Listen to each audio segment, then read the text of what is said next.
This is Samsung's newest flagship smartphone, the Galaxy S5. It's a little bigger, a little faster, and has a ton of new features that Samsung hopes will entice potential upgraders.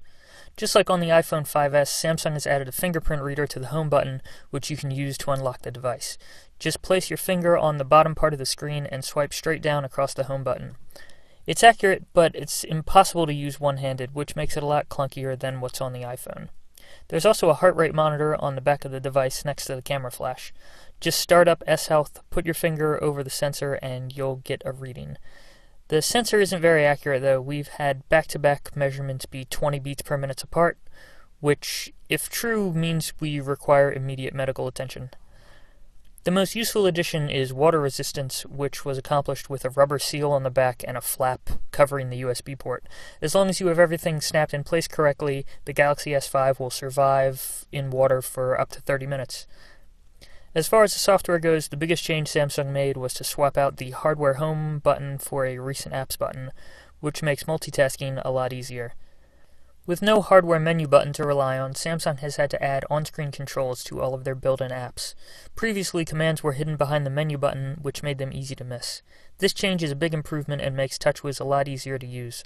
It's good to see Samsung finally get rid of the menu button, which was removed in Google devices way back in 2011. Overall, the Galaxy S5 is a fine device, but most of the new features Samsung added don't really work. These are easily disabled or ignored, though. Our biggest problem with the device is that it just looks worse than the Galaxy S4.